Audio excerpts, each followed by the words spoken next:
আজকে আমি মাছ চোর ধরেছি। আরে ওয়েট, ওয়েট, ওয়েট। দেখো মাছ চোরটা কে? তো hey friend, welcome back to my channel. কেমন আছো সবাই? আশা করি সবাই ভালো আছো আর আমিও বেশ ভালোই আছি। তবে আমার দুষ্টু মিষ্টি এই যে পুচকিটা, এ কেমন চুরি বিদ্যে শিখেছে দেখো।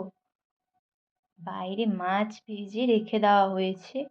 ও সেই মাছ ভাজার দিকে ব্যাস মাছ ভাজা খাওয়া শুরু করে দিয়েছে। মাছ ভাজাটা একবার দেখেছে, অনেকে বলবে খরগোশ আবার মাছ ভাজা খায় নাকি?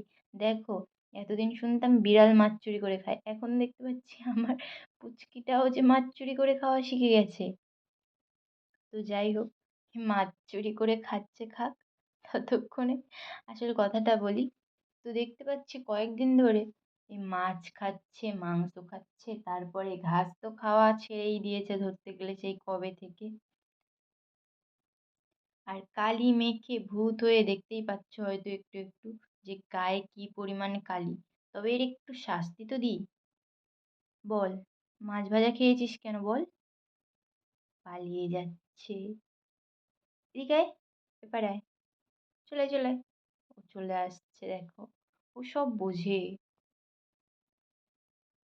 তো যাই হোক, শাস্তি দেওয়ার পালা তো শেষ। মাছ চুরি করুক যাই করুক, খাওয়াতে তো হবে, ওর পেট ভরেনি। তো আমি তাই আবার শেষে ওকে খাইয়ে দিলাম।